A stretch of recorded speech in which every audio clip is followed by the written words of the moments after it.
नमस्कार। Good morning. कैसे हैं आप सब? चलिए, मानव विकास की प्रारंभिक यात्रा में हम भारतवर्ष के इतिहास का अध्ययन कर रहे हैं।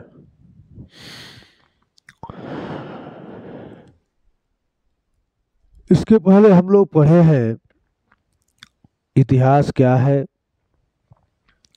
ऐतिहासिक स्रोत क्या है। दूसरे पाठ में हम लोगों ने पढ़ा कि पाषाण काल क्या है और मानव की विकास की यात्रा अफ्रीका के जंगलों से निकल करके होमो सेपियंस कैसे कैसे पूरे विश्व में फैले। पूरा पाषाण काल में आग की खोज, मध्य पाषाण काल में अनाज उत्पादन की विधि और नव पाषाण काल में पहिए का आविष्कार मानव जीवन की सबसे बड़ी क्रांति के रूप में था। उसी के बाद से नव पाषाण काल के बाद से धातु ताम्र पाषाण काल का युग आया, जिसमें मनुष्य सबसे पहले तांबा धातु की खोज किया था। उसी के बाद से वह टीन की खोज किया और तांबा और टीन को मिला करके कांसा धातु बनाया था। और इसी के बाद से विकास क्रम की यात्रा आगे बढ़ चली थी। इतनी सब बातें हम लोगों ने पढ़ी है। अब हम लोग उसके आगे जब पढ़े तो नदी नगर विकास घाटी की सभ्यताओं को पढ़ा। अब नदी नगर विकास घाटी की जब सभ्यता हम पढ़ रहे थे तो उसमें हम लोगों ने पढ़ा कि मानव विकास की यात्रा में बहुत आगे गया और भारतवर्ष में जो सिंधु नदी घाटी की सभ्यता या हड़प्पा सभ्यता जिसको हम कहते हैं, तो जो उसके अवशेष मिले हैं वह उनको बताता है कि ये लोग बड़े ही विकसित थे। उनका नगर नियोजन बड़ा ही अव्वल किस्म का था, उन्नत किस्म का था। तो इन सब बातों को हम लोग पढ़ चुके हैं। उसी समय हम आपको बताए होंगे कि हड़प्पा कालीन जो नगर था यह विश्व में अनेक सभ्यताएं थी। जैसे मेसोपोटामिया की सभ्यता थी, मिस्र की सभ्यता थी, क्रीट की सभ्यता थी, चीन की सभ्यता थी और उसी तरीके से हड़प्पा की सभ्यता थी। भारतवर्ष में ऐसा कुछ उथल पुथल हुआ कि पूरी की पूरी हड़प्पा सभ्यता ही नष्ट हो गई। अब क्यों नष्ट हुई इसका कोई वाजिब कारण आज तक किसी भी इतिहासकार के दिमाग में समझ में नहीं आया। कुछ लोग कहते हैं उसी समय भारत में आर्यों का आगमन हुआ और आर्यों ने ही उस सभ्यता को नष्ट कर दिया। कुछ लोग कहते हैं कि नहीं, उस समय कोई बहुत बड़ा भूकंप आया होगा और पूरी की पूरी सभ्यता ही नष्ट हो गई हुई। कुछ लोग कहते हैं नहीं, कोई बहुत बड़ा बाढ़ आया होगा उससे नष्ट हो गई। लेकिन कुल मिलाकर के हड़प्पा सभ्यता नष्ट हो गई। जब हड़प्पा सभ्यता नष्ट हो गई तो उसके बाद से कौन सभ्यता आई? भारतवर्ष में जो वर्तमान सभ्यता चल रही है ये कौन सी सभ्यता की पोषक सभ्यता है? इन्हीं सब बिंदुओं पर हम लोग आज चर्चा करेंगे। तो आपको बता दें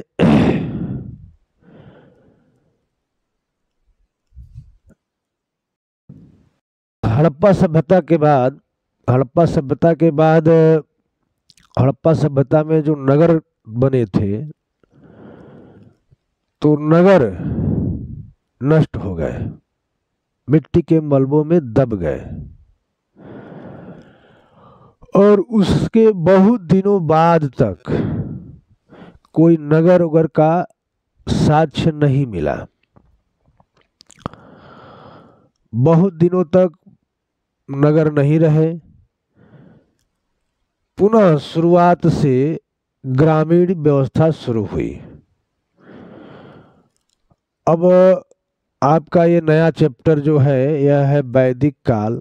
यह 1500 ईसा पूर्व से लेकर के 600 ईसा पूर्व के मध्य का ये काल है। हड़प्पा काल आपको बताया गया होगा 2500 ईसा पूर्व से, और 1500 ईसा पूर्व के बीच में वो सभ्यता फली फूली बढ़ी। 1000 वर्ष की सभ्यता थी, अचानक नष्ट हुई। और उसके बाद जब भारत में नई सभ्यता का आगमन हो रहा है वो है वैदिक काल या वैदिक कालीन सभ्यता। वैदिक काल का तात्पर्य क्या है? प्रश्न नंबर 1 पूछा जाए, वैदिक काल से आप क्या समझते हैं? तो आपका उत्तर होगा कि वैदिक काल से तात्पर्य हमारा उस युग से है जिसका ज्ञान हमको वैदिक साहित्यों से मिलता है। अब वैदिक साहित्यों में कौन कौन से साहित्य है? तो वैदिक साहित्यों में वेद है, सबसे पुराना साहित्य हमारा वेद है। अब वेद कितने हैं? तो वेद 4 हैं, ऋग्वेद, यजुर्वेद, सामवेद और अथर्ववेद। तो इन्हीं वेदों से हमें उस जमाने के निवासियों की राजनैतिक व्यवस्था, सामाजिक व्यवस्था, धार्मिक व्यवस्था या उनकी जो कलात्मक व्यवस्था है उसकी जानकारी हमको मिलती है। तो इसी वैदिक सभ्यता को हम आर्य सभ्यता भी कहते हैं। वेद में आर्यों का वर्णन किया गया है। आर्य का अर्थ ही होता है श्रेष्ठ, उत्तम। तो प्रायः यह माना जाता है कि जब हड़प्पा सभ्यता नष्ट हुई तो उसी के बाद से वैदिक सभ्यता का शुभारंभ हुआ। यह भी माना जाता है कि प्रारंभ में जो आर्य आए भारत में वे कबीलों में रहते थे और उनका मुख्य पशुपालन का व्यवसाय था। आर्य गाय, बैल, घोड़ा आदि पशुओं को पालते थे। चारा पानी और उपजाऊ भूमि की तलाश में वे एक स्थान से दूसरे स्थान को चले जाते थे। अब पूछा जाएगा कि आर्य भारत में क्यों आए? कुछ लोग मानते हैं कि आर्यों का मूल स्थान मध्य एशिया में रहा है, मैक्समुलर ईरान के पास में। कुछ लोग मानते हैं इतिहासकार कि नहीं, आर्य भारत के ही मूलतः निवासी हैं। लेकिन ऐसा माना जाता है कि आर्य उपजाऊ भूमि और अच्छे चारागाह के तलाश में वे एक स्थान से दूसरे स्थान को जाते थे। तो इसी तरीके से आर्य समूह में आए और नए नए स्थानों पर बसते चले गए। लगभग 1200 ईसा पूर्व से लेकर के 1000 ईसा पूर्व तक आर्य सिंधु, सतलज, ब्यास और सरस्वती नदी के किनारे पर बस गए। अब आप पूछोगे कि सरस्वती नदी क्या है? तो सरस्वती नदी का वर्तमान में कोई अस्तित्व नहीं है। उस जमाने में कोई एक नदी रही होगी जिसका नाम सरस्वती रहा होगा, उसके साक्ष्य मिले हैं। वेदों में सरस्वती नदी का वर्णन है। तो इस तरीके से हम देख रहे हैं भारत में आर्य सभ्यता का जो प्रारंभ है वो हमारा सप्तसिंधु प्रदेश से शुरू होता है। हम लोग चर्चा कर रहे थे कि वैदिक सभ्यता का ज्ञान हमको कहाँ से मिला, कहाँ से मिलता है? तो वैदिक सभ्यता का ज्ञान हमको वेदों से ही प्राप्त होता है। वेद क्या है? तो पहले आप समझिए, वेद एक संस्कृत भाषा में लिखे गए ग्रंथ हैं। वेद शब्द संस्कृत भाषा के विद शब्द से बना है। किस शब्द से बना है? विद शब्द से बना है, जिसका अर्थ होता है जानना। तो वेदों में 4 वेद हैं, ऋग्वेद, यजुर्वेद, सामवेद और अथर्ववेद। सबसे प्राचीन वेद हमारा ऋग्वेद है।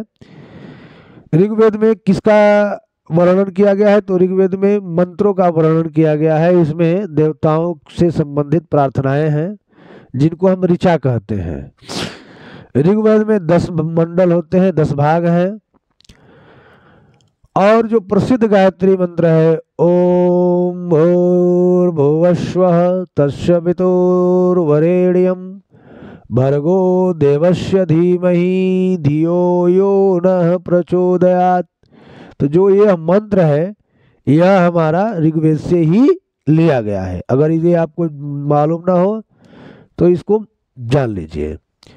दूसरी चीज जो हमारा साम वेद है, साम वेद में जो संगीत के 7 स्वर होते हैं, सा रे ग म प ध नी, ये भारतीय संगीत के जो 7 स्वर हैं ये साम वेद से लिए गए हैं। साम वेद को भारतीय संस्कृति संगीत का जनक माना गया है। यजुर्वेद में विभिन्न प्रकार के यज्ञों तथा उसके करने की विधियों का वर्णन किया गया है। इतनी बात क्लियर हो गई। अथर्ववेद में जादू टोना तंत्र मंत्र की विद्या का वर्णन किया गया है। अभी हम लोगों ने पढ़ा गायत्री मंत्र, ओम भूर्भुवः स्वः तत्सवितुर्वरेण्यं भर्गो देवस्य धीमहि धियो यो नः प्रचोदयात्। इसका मतलब है कि हे विश्व निर्माता, हमारे पापनाशक ज्योति पुंज से हमारा आप उद्धार करें। आप अपने स्पर्श से हमारी बुद्धि को सही दिशा में संचालित करें, ऐसा उसमें प्रार्थना किया गया है। वैदिक साहित्य या वैदिक सभ्यता को इतिहासकारों ने 2 कालखंडों में बांटा है। इसके पहले हम अभी बातचीत कर रहे थे जब समय रेखा के बारे में आपको हमने बताया था। तो पहला कालखंड है ऋग्वैदिक काल, लगभग 1500 ईसा पूर्व से लेकर के और 1000 ईसा पूर्व के बीच। इसके बाद दूसरा हमारा है उत्तर वैदिक काल, 1000 ईसा पूर्व से लेकर के 600 ईसा पूर्व के बीच। अब हम आर्यों के रहन सहन के बारे में जानेंगे। तो आर्य सबसे पहले ये आप जान लीजिए, अभी बताया गया कि वे छोटे छोटे समूहों में आए और जहां तहां बसते चले गए। तो आर्य कबीलों में रहते थे। इन कबीलों का नाम मुखिया के नाम पर होता था। इन्हीं कबीलों को जन कहा जाता था। वेदों में हमें पुरुजन, यदुजन, तुर्वसजन, भरतजन जैसे कई जनों का उल्लेख मिलता है। ध्यान दीजिएगा। कबीलों को क्या कहा जाता था? कबीलों को जन कहा जाता था। वेदों में पुरुजन, यदुजन, तुर्वसजन, भरतजन जैसे कई जनों का उल्लेख मिलता है। ऋग्वेद में राजा जो होता था उसको जन का स्वामी बताया गया है, उसे जन का रक्षक बताया गया है। अर्थात जो जन होते थे, तो जो जन का मुखिया होता था वो उस जन का रक्षक होता था। बात समझ में आया? एक जन में कई विष होते थे, इसके मुखिया को विषपति कहा जाता था। और कई गांव मिल करके विष बनाते थे। गांव के जो मुखिया होते थे, ग्राम के जो प्रमुख होते थे, उनको हम ग्रामणी कहते थे। ग्राम जो था वो कुल या गृह में विभाजित था। कुल या गृह के मुखिया को कुलप या गृहपति कहा जाता था। उत्तर वैदिक काल में जब जन अस्थायी रूप से किसी क्षेत्र में बस गए, तब वही जन जनपद के रूप में परिवर्तित हुए। यह हम बात आर्यों की प्रारंभिक व्यवस्था के बारे में पढ़ रहे हैं। ध्यान दीजिए आप भी। आर्य सबसे पहले किस रूप में आए? तो छोटे छोटे समूह ग्रुप में आए। वे चारागाह की खोज में आए, जहां तहां बस गए। ठीक, वे कबीलों के रूप में रहे। कबीलों का जो मुखिया था उनको हम जन कहे। कबीलों में जो मुखिया होता था उसी के नाम पर उस कबीले का पूरा नाम रखा जाता था। जैसे वेदों में पुरजन अर्थात पुरु के लोग, यदुजन यदु के लोग, तुर्वसजन ये तुर्वस लोग, भरतजन भरत के लोग, तो ये कई जनों का उल्लेख मिला है। ऋग्वेद में जो राजा होता था उसको जन का स्वामी माना गया या उसे जन रक्षक कहा गया। अब एक जन, देखिए जन उसी से राजन बना है। जो राजा होता था उसको राजन बोलते थे।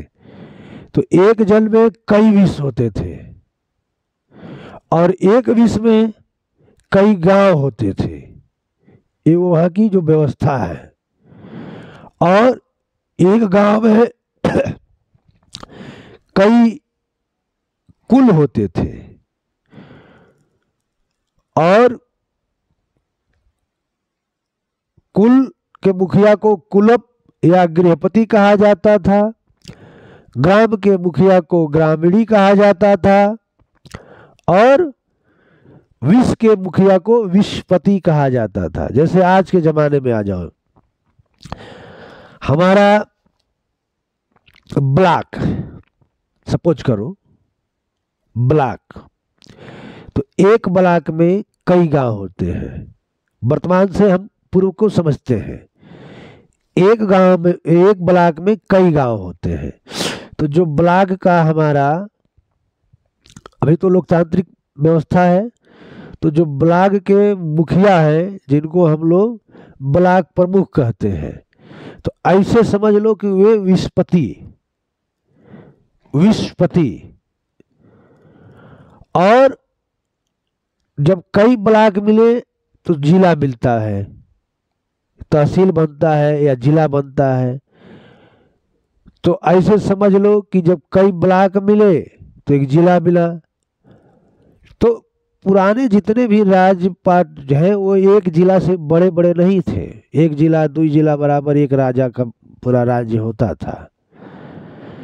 तो समझ गए, कई गांव मिल करके एक ब्लॉक बनाते हैं, कई ब्लॉक मिल करके तहसील, और कई तहसील मिल करके एक जिला।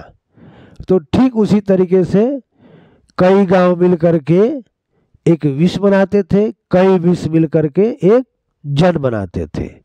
इतनी बात क्लियर हो गई।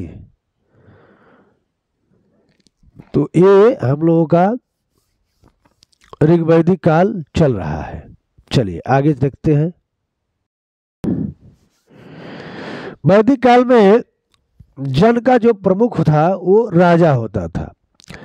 राजा का प्रमुख कार्य क्या था? अपने जन की रक्षा करना। युद्ध के समय जो राजा होता था वो सेना का नेतृत्व करता था और राजा का चुनाव उस समय सभा के द्वारा किया जाता था। वैदिक काल में राजा का पद, ऋग्वैदिक काल में लोकतांत्रिक व्यवस्था के आधार पर था, सभा उसको चुनती थी। लेकिन जैसे जैसे उत्तर वैदिक काल आया तो राजा का पद वंशानुगत हो गया। राजा को व्यापक अधिकार प्राप्त हो गए थे। राजा पर नियंत्रण रखने के लिए सभा और समिति नामक दो समितियां बनाई गई। पूछा जाएगा कि उस वैदिक काल में राजा पर नियंत्रण रखने के लिए कौन सी समिति थी? तो सभा और समिति बनी थी। पहली चीज आप एक चीज समझ लीजिए कि राजा का जो पद था वो ऋग्वैदिक काल में सभा उसको चुनती थी प्रारंभ में, लेकिन बाद में वह पद वंशानुगत हो गया। जैसे आज के ही समय में जो लोगों की सभा है, जनसभा जिसको हम कहते हैं, वो हमारे क्षेत्र में विधायक, एमपी, एमएलए जो लोग भी चुनते हैं उनका चुनाव करती है। लेकिन मान लीजिए कुछ समय बाद ऐसी व्यवस्था आ जाए कि विधायक जी का ही बेटा विधायक का चुनाव लड़ेगा या सांसद जी का बेटा ही सांसद का चुनाव लड़ेगा। ऐसा अमूमन देखने को वर्तमान में मिल ही रहा है। तो इसी को हम वंशानुगत कहते हैं। वंशानुगत, एक ही परिवार का बेटा सांसद हो, एक ही परिवार का बेटा विधायक हो, पिता विधायक हो तो फिर बेटा विधायक हो जाए, फिर उसका बेटा विधायक हो, तो इसी को हम लोग वंशानुगत कहते हैं। तो ये उत्तर वैदिक काल में ये व्यवस्था आ गई थी। किसी समस्या को सुलझाने के लिए एक सभा होती थी। सभा में 70-80 लोग बैठते थे। उनमें से 5-6 लोग विशेष स्थान पर बैठते थे जिनको सरपंच बोलते थे, या आसन पर बैठने वाले प्रमुख लोग जिनको राजन्य बोला जाता था। राजन्य या तो अपनी उम्र, अनुभव और शक्ति और योगदान के आधार पर वो राज्य के प्रमुख बनते थे। तो वे लोग उस समस्या को सुलझाते थे। इतनी बात समझ में आई? राजन या तो अपनी उम्र या अनुभव, राजन जो थे वो अपनी उम्र, अनुभव और शक्ति और योगदान के आधार पर नियुक्त होते थे। अन्य लोगों की अपेक्षा उनके पास अधिक गाय, घोड़े और रथ होते थे। प्रमुख लोगों के अलावा जो बाकी लोग होते थे उनको विश कहते थे। सभा में समस्या रखी जाती थी और सभी लोग मिलकर के समस्या का निवारण करते थे। तो ये अब जैसे आज के युग में आओ, तो आज हमारे यहाँ अगर कोई समस्या उत्पन्न होती है तो हम लोग क्या करते हैं? अपने गांव के प्रधान जी के पास जाते हैं। गांव के मेंबर लोग होते हैं, गांव के 10 लोग जो अच्छे अच्छे होते हैं, उनके पास अपनी समस्या को लेकर के जाते हैं। तो अपने गांव की समस्या को सुलझाने के लिए हम लोग क्या करते हैं? यही तो करते हैं। और हमारे समाज में किन लोगों की सलाह को ज़्यादा महत्व दिया जाता है? जो बहुत प्रभावशाली हो, पढ़े लिखे हो, अच्छे हो या धनवान हो, तो उनकी सलाह को अधिक महत्व दिया जाता है। यही तो बात है। तो उसी तरीके से उस जमाने में भी राजन्यों के सलाह का महत्व होता था। उनके सलाह का महत्व होता था। तो अब राजा क्या शासन व्यवस्था उस जमाने में कैसे चलता था? तो जन का खर्च चलाने के लिए, जन माने समझो जिले समझ लो या राज्य समझ लो, तो जन का खर्च चलाने के लिए राजा जन के लोगों से, अपने उस जनपद के लोगों से, अपने राज्य के लोगों से उपहार लेता था, जो आज के ज़माने में सरकारें टैक्स लेती हैं। उसी उपहार को उस जमाने में बलि कहते थे, जिसको हम लोग आज टैक्स कहते हैं। Income tax, sale tax, VAT tax, तमाम टैक्स होते हैं ना। तो उस जमाने में भी राजा अपनी राज्य व्यवस्था को चलाने के लिए टैक्स लेता था। उसको उपहार कहते थे या बलि कहते थे। बलि के रूप में राजा अनाज लेता था। जिसके पास अनाज नहीं रहता था, मान लीजिए गाय पाल रहा है तो घी देगा, वस्त्र देता था, घड़ा देता था, आभूषण देता था, गाय देता था। मतलब इस तरीके से वो अपने कुछ वस्तुएं राजा को भेंट करता था। राजा अपनी आवश्यकता के अनुसार सामान रख लेता था और शेष जरूरत के हिसाब से सभी लोगों में बांट देता था। इससे राजा तथा प्रजा के बीच रिश्ते बड़े ही मजबूत होते थे। ये भी बहुत अच्छी चीज है। जैसे आज भी टैक्स लिया जाता है और सरकार टैक्स लेती है, और 5 किलो अनाज प्रजा के बीच में बांटती है। कहीं कहीं किसी राज्य में फ्री बिजली भी मिलती है। तो इसी तरीके की व्यवस्था उस जमाने में भी थी कि राज्य अपनी व्यवस्था को, अपने खर्च चलाने को लेकर के जितना रख पाते थे रखते थे, और बाकी उसी प्रजा में डिस्ट्रीब्यूट कर देते थे, बांट देते थे। इतनी बात समझ में आ गई?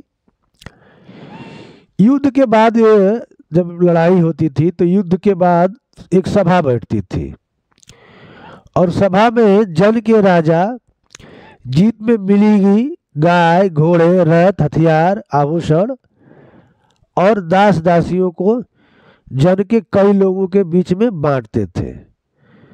अब यहाँ पर दास और दासी की बात आ गई है। जब एक राजा एक जन का प्रमुख दूसरे जन के प्रमुख पर हमला बोलता था और वहाँ का जन प्रमुख हार जाता था, वहाँ का राजा हार जाता था, तो उनके जो लोग थे उनको दास दासी बना करके लाया जाता था और उन दास और दासियों को भी आपस में बांटा जाता था। कुछ गाय, भेड़, बकरियां, अनाज ये जो होते थे बच जाते थे, जो उस जन से लूट करके लाए जाते थे, तो उनको साधारण लोगों में भी बांट दिया जाता था। और राजाओं के पास जो राजन्य होते थे, राजा से जो नीचे राजन्य होते थे, उनको घोड़े, हथियार, सोना, दास दासी ये बांटे जाते थे, तो उनकी जो स्थिति थी वे पहले से ताकतवर हो जाते थे। तो इस तरीके से युद्ध के बाद की जो सभा थी इस तरीके से कार्य को करती थी। तो अभी हम लोगों ने पढ़ा राजा का शासन, और युद्ध जब होता था तो युद्ध के बाद जो सभा बैठती थी तो उसका क्या काम होता था। वैदिक काल में धर्म और यज्ञ की क्या स्थिति थी, तो आर्य लोग जो थे ना, तो आर्य लोग देवताओं को प्रसन्न करने के लिए प्रारंभ में स्तुति पाठ करते थे। क्या करते थे? स्तुति पाठ। बाद में यज्ञ करने लगे। यज्ञ करने का भी जो व्यवस्था था वो अब यज्ञ कराने वाला भी एक विशेष कार्य हो गया था, तो उसको जो कराते थे उसको हम पुरोहित करवाते थे। यज्ञ सामूहिक हुआ करता था जिसमें पुरुषों के साथ साथ स्त्रियों की भी सहभागिता होती थी। यज्ञ में कार्य की सफलता के लिए भेंट व चढ़ावे के साथ साथ देवताओं की प्रशंसा में वेद के मंत्र गाए जाते थे। अब आपका प्रश्न होगा कि सबसे बड़ा देवता उस जमाने का कौन था? ये प्रश्न उठ रहा होगा दिमाग में कि आखिर किसकी उस जमाने में पूजा हो रही होगी, कौन उस जमाने का सबसे प्रमुख देवता रहा होगा, ये दिमाग में प्रश्न उठ रहा है। तो आप ये समझ लीजिए कि उस समय इंद्र जो थे, जिनको हम देवेंद्र बोलते हैं, इंद्र आर्यों के सबसे प्रिय देवता थे। और ऐसा आर्यों का मत था कि जो युद्ध में विजय मिलती है वो इंद्र के कारण मिलती है। तो यज्ञ के समय जो वेद मंत्रों का सस्वर पाठ करते थे उनको ब्राह्मण बोला जाता था, और वही ब्राह्मण वेद मंत्रों का सस्वर पाठ करके आग में घी डालते थे, और इस तरीके से उस जमाने में पूजा होती थी। अब आप कहेंगे कि गुरुजी इसके पहले आप पढ़ा रहे थे कि भारतवर्ष में कागज का आविष्कार 13वीं शताब्दी में हुआ, तो ये जो वेद मंत्र थे ये लिखे किस पर गए थे? वह एक पीढ़ी से दूसरी पीढ़ी को हस्तांतरित कैसे हुए? ये दिमाग में आपके प्रश्न आ रहा होगा। तो एक पीढ़ी दूसरी पीढ़ी को मौखिक रूप से कंठस्थ करा दी थी, याद कराती थी। लिखने का कोई बहुत बड़ा वो था नहीं, हालांकि भुर्ज या जिसको भोजपत्र बोलते हैं, भुर्ज पेड़ की छाल पर भी लिखा जाता था, शिलालेखों पर भी लिखा जाता था, शिलापट्टों पर भी लिखा जाता था, लेकिन अधिकतर ज्ञान एक पीढ़ी से दूसरे पीढ़ी को कंठस्थ कराया जाता था। समझ में आया? याद कराया जाता था। इतनी बात क्लियर हो रही है कि नहीं हो रही है? पहले आप बताओ, हो रही है ना? है? चलो ठीक। देखिए अब हम लोग पढ़ेंगे वैदिक कालीन समाज। तो वैदिक कालीन समाज का आधार परिवार था। परिवार जानते हैं ना, जिसमें हम आप सभी लोग रहते हैं, जिसमें माता पिता और उनके बच्चे रहते हैं, वो परिवार होता है। परिवार दो प्रकार का होता है। कितने प्रकार का होता है? दो प्रकार का। किसी को मालूम है? अगर मालूम हो तो कमेंट में लिखिएगा जरूर। परिवार दो प्रकार का होता है। पहला एकल परिवार, और दूसरा संयुक्त परिवार। एकल परिवार वो परिवार जिसमें माता पिता और उनके बच्चे रहें, और संयुक्त परिवार वो परिवार जिसमें माता पिता और उनके बच्चों के अलावा अन्य भी कोई रहता है, जैसे उसके दादा दादी हो गए, चाचा चाची हो गए, या जो भी रहे तो वो संयुक्त परिवार कहा जाता है। वैदिक कालीन समाज के बारे में हमको पढ़ना है। वैदिक काल का समाज कैसा था? तो वैदिक कालीन समाज का आधार परिवार था। परिवार का जो ज्येष्ठ पुरुष था, वरिष्ठ पुरुष था, वही परिवार का मुखिया माना जाता था, जिसको कुलप या गृहपति कहा जाता था। प्रारंभ में आर्य 3 वर्णों में विभाजित थे।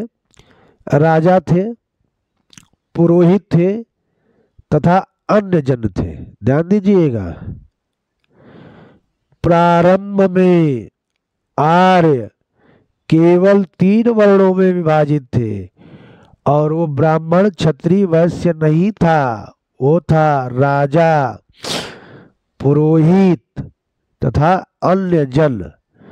राजा वही क्षत्रिय वाला, पुरोहित का जो काम करता था ब्राह्मण, और तथा अन्य जन जिसको वैश्य बोलते थे। लेकिन जब एक राजा दूसरे राजा पर आक्रमण करने लगा, और जब वहां के लोग होते थे तो उनको लूटपाट करके जब अपने में शामिल करने लगा, वो दास दासी बने, तो वही शूद्र कहलाए। समझ में आ रहा है ना?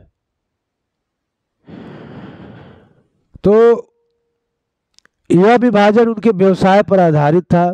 जो यज्ञ इत्यादि का कार्य करता था उनको पुरोहित कहते थे। जो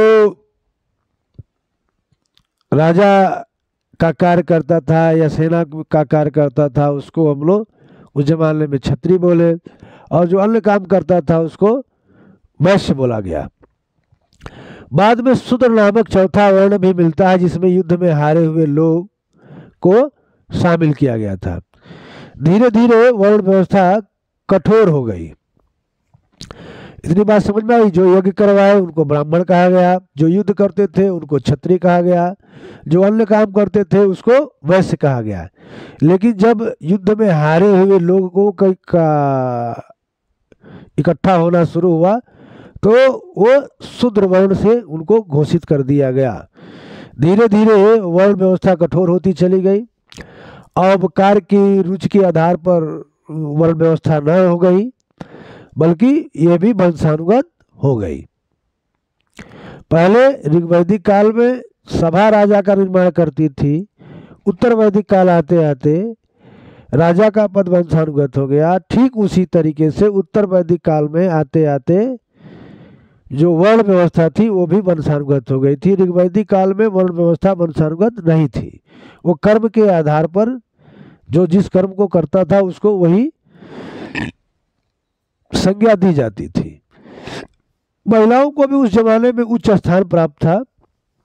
वे पुरुषों के समान शिक्षा को प्राप्त करती थी, क्योंकि वेदों में हमें लोपा, मुद्रा, घोषा, सची आदि महिलाओं के नाम लिखे मिले हैं।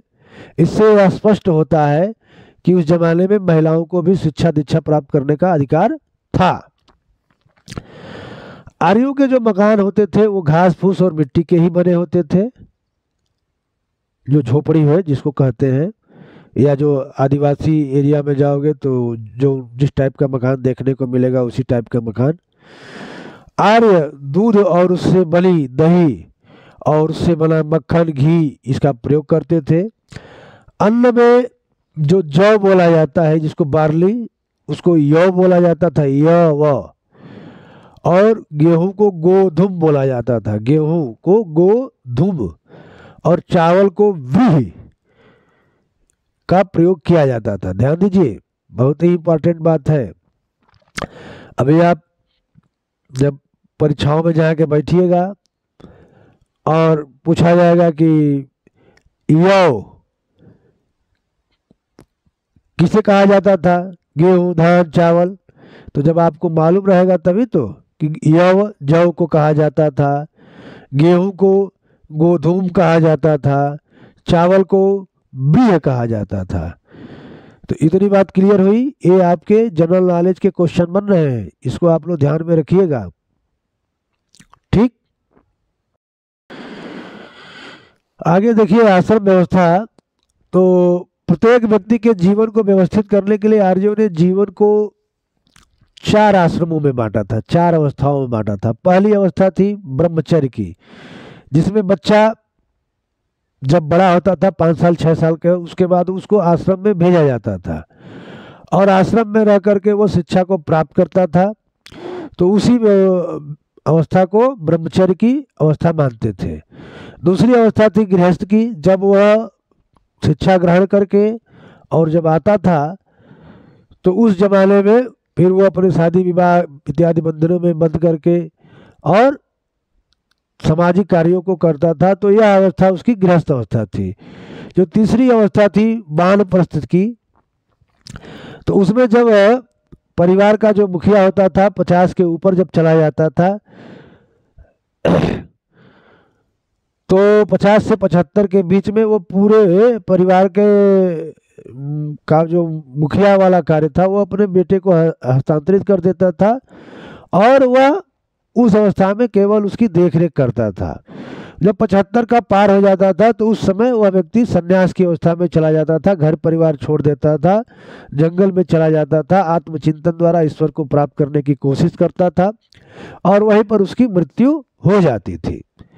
तो इस तरीके से आर्यों के द्वारा 4 वर्ण व्यवस्थाएं बनाई गई और 4 आश्रम व्यवस्थाएं बनाई गई। अब हम लोग, अब आर्यों की भाषा क्या थी? तो अब आप समझिए कि आर्यों की भाषा, यह कहना कठिन है कि सभी आर्यों की भाषा एक जैसी थी। सारे आर्य लोग एक ही नस्ल के थे, ये भी कहना कठिन है। हाँ, ये जरूर है कि वे इंडो यूरोपियन परिवार की भाषा संस्कृत बोलते थे और इसी इंडो यूरोपियन भाषा को बोलने के कारण यह माना जाता है कि वे लोग मध्य एशिया और यूरोप के बॉर्डर से आए थे। यह तथ्य इन भाषाओं के बोलने के ढंग की समानताओं पर आधारित है। जैसे आपकी किताब में लिखा है कि संस्कृत में हम लोग पिता को पितृ बोलते हैं, फारसी में उसी को पिदर बोलते हैं, लैटिन में पाटर बोलते हैं और अंग्रेजी में फादर बोलते हैं। माता को मातृ बोलते हैं संस्कृत में, फारसी में मादर बोलते हैं, लैटिन में माटर बोलते हैं और अंग्रेजी में मदर बोलते हैं। तो इन भाषाओं को देख करके यह लगता है कि ये इंडो यूरोपियन परिवार की भाषाएं हैं। अब भी अपने बदले हुए रूपों में यूरोप, ईरान व भारत में बोली जाती है। तो इसलिए यह माना जाता है कि आर्य मध्य एशिया के इर्द गिर्द क्षेत्रों से आए हुए थे। अब आर्यों की शिक्षा दीक्षा कैसे होती थी, इस पर भी चर्चा हो जाए। तो आर्यों की शिक्षा दीक्षा होती थी, विद्यार्थी गुरुकुल में रह करके शिक्षा को प्राप्त करते थे और इस तरीके से वे अपना वहीं पर वेदों के साथ साथ गणित, ज्यामिति, ज्योतिष, भूगोल, विज्ञान, शिल्प इत्यादि की शिक्षा को ग्रहण करते थे। इतनी बात समझ में आ गई। अब इधर देखिए, प्रारंभ में आर्य क्या थे? पशुपालक थे। गाय तथा बैल को संपत्ति के रूप में माना जाता था। समय समय पर संपत्ति के रूप बदलते रहे हैं। पहले कहा जाता था गोधन, गजधन, बाज धर्म और रतन धन खान। गोधन, गाय का धन, जिसके पास सबसे ज्यादा गाय होती थी वो सबसे ज्यादा धनी माना जाता था। फिर दूसरा समय आया गजधन, जब जिस व्यक्ति के पास सबसे ज्यादा हाथी होती थी उसको सबसे बड़ा धनवान माना जाता था। तीसरा समय आया बाज धन, बाज माने घोड़ा, जिसके पास सबसे ज्यादा घोड़ा होता था उसको सबसे धनवान माना जाता था। और अंत में आया रतन धन खान, जिसके पास सबसे ज्यादा सोना चांदी हीरा मोती जवाहरात है उसको सबसे ज्यादा धनी माना गया। तो संपत्ति का अर्थ बदलता गया है। पहले जिसके पास गाय बैल ज्यादा थे वो धनी होता था, हाथी वाला धनी हुआ, फिर घोड़े वाला धनी हुआ। बात समझ में आ गई? तो प्रारंभ में आर्य पशुपालक थे। गाय तथा बैल की संपत्ति उनके लिए महत्वपूर्ण थी। जिसके पास ज्यादा गाय थी, ज्यादा बैल थे, वो सबसे ज्यादा महत्वपूर्ण माना जाता था। दूसरी चीज, गाय का प्रयोग वस्तुओं को खरीदने तथा बेचने में भी किया जाता था। अर्थात उस समय रुपये पैसे का कोई लेन देन नहीं था, वस्तु विनिमय प्रणाली लागू थी। गाय को पवित्र पशु माना जाता था। वेदों में गाय को अघन्या कहा गया है, मतलब बिना वध किए जाने वाला पशु। गाय की हत्या नहीं होती थी, इसीलिए आज भी हमारे हिंदू सनातन धर्म में गाय को पवित्र पशु माना गया है। पड़ी उस समय आसपास के किसान जो होते थे वो गाय को चुरा लेते थे। तो जो गाय को चुराते थे तो उन्हें आर्य लोग दस्यु कहते थे। दस्यु मतलब डाकू। और कई बार इन गायों को लेकर के लड़ाइयाँ भी हुई हैं। जो गाय आसपास के किसान होते थे उनको परी बोला जाता था। वे जब गाय को चुरा लेते थे तो उन्हें आर्य लोग दस्यु कहते थे, और इसी गाय के लिए लड़ाई भी हुई है। नंबर में 7 नदियों वाला प्रदेश। 7 नदियों में आप समझ लीजिए, पहली नदी सिंधु, दूसरी रावी, तीसरी ब्यास, चौथी झेलम, 5वीं चिनाब, 6वीं सतलज और 7वीं सरस्वती। ये ध्यान रखिएगा, पूछा जाएगा सप्त सिंधु प्रदेश में 7 नदियों के नाम। तो 7 नदियों के नाम क्रम से आप लोग याद कर लीजिए। सिंधु, रावी, ब्यास, झेलम, चिनाब, सतलज और सरस्वती। इतनी बात क्लियर हो गई।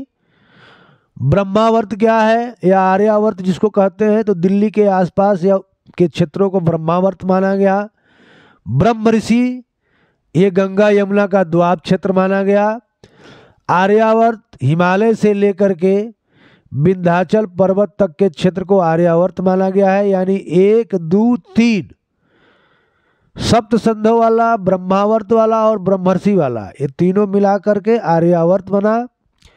और विंध्याचल पर्वत के दक्षिण के हिस्से में उसको दक्षिणापथ बोलते हैं।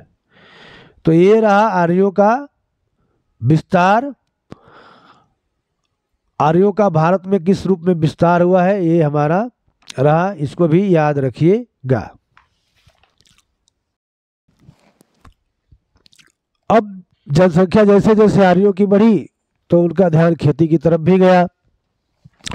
और जब खेती की तरफ गया तो अब आर्य लोग फिर वही नदियों के किनारे गंगा यमुना के द्वाब क्षेत्रों में बसने लगे।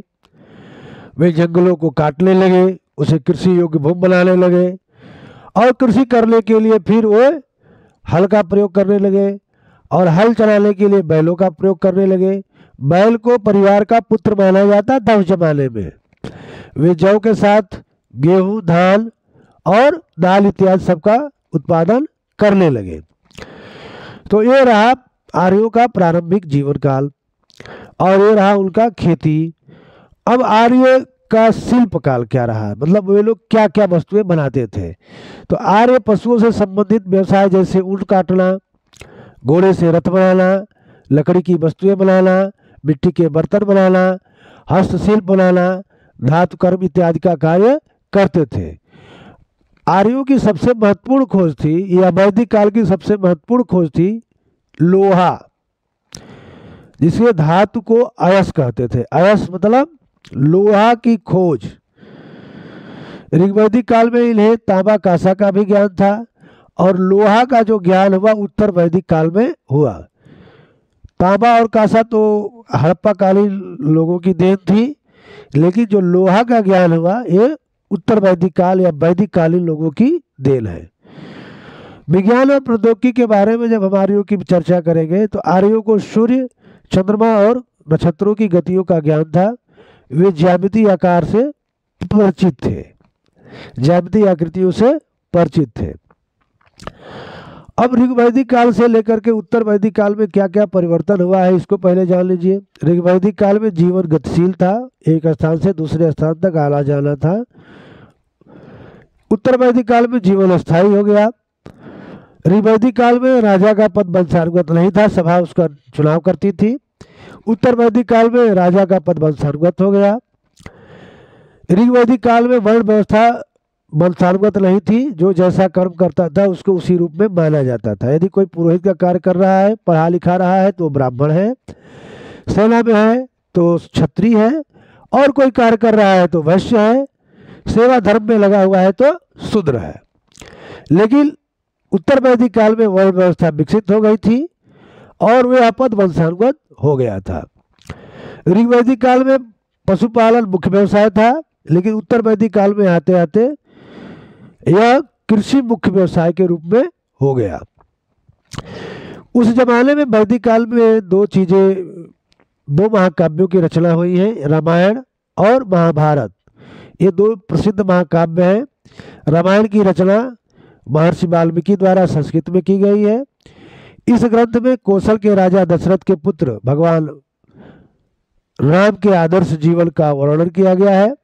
आज भी रामचंद्र जी के कार्यों का जीवन पर आधारित मंचन होता है, जिसको रामलीला कहते हैं। और भगवान राम आज भी भारतवर्ष में बड़े ही लोकप्रिय है। महाभारत काल की रचना महर्षि वेदव्यास ने की थी। इस महाकाव्य में कुरु वंश के कौरवों तथा पांडु वंश के पांडवों के कथा का वर्णन है, और यह भी देश के अनेक हिस्सों में भागवत के रूप में कही या सुनी जाती है। इस महाभारत में सबसे महत्वपूर्ण रोल भगवान कृष्ण का माना गया है। तो रामायण से भगवान राम और महाभारत से भगवान कृष्ण के बारे में हमको पता चलता है। यद्यपि यह ऐतिहासिक ग्रंथ नहीं है, यह पौराणिक ग्रंथ है, महाकाव्य है, लेकिन यह भारतवर्ष में लोगों के मन में अमिट छाप को छोड़े हुए है। तो ये बात हम लोग वैदिक कालीन सभ्यता के बारे में पढ़ रहे हैं, और आप भी समझ गए होंगे कि वैदिक कालीन सभ्यता क्या है। हम लोगों ने क्या क्या पढ़ा इस चीज को आप जान लीजिए।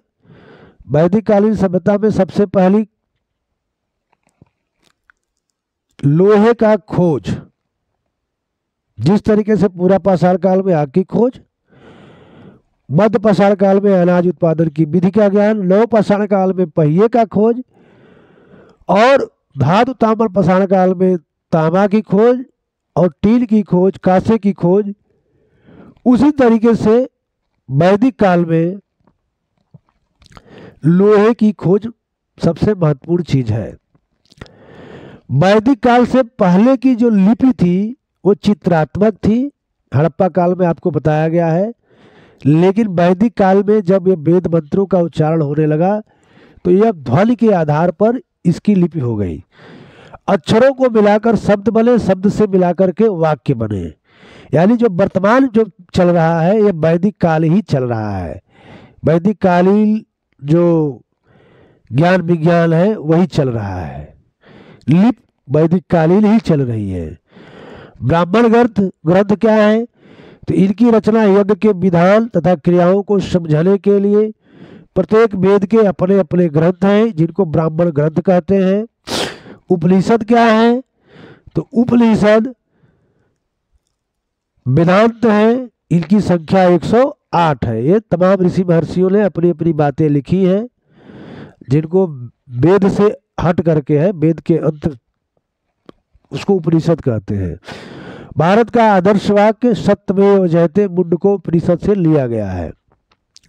गायत्री मंत्र ऋग्वेद से लिया गया है, और सत्यमेव जयते भारत का जो आदर्श वाक्य है वो मुंडको उपनिषद से लिया गया है। तो ये है उपनिषद, इनकी संख्या 108 है।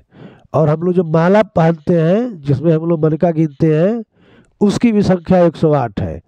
तो उस मनके का इस उपनिषद से बड़ा ही तालमेल बैठाया गया है। समझ में आ रहा है? तो चलिए, अभी ये रहा है आपके कक्षा 6 का वैदिक कालीन। इतिहास अगर आपको अच्छा लगे, आपकी जानकारी बढ़ी हो, तो इसको सब्सक्राइब करिए, इसको शेयर करिए। धन्यवाद।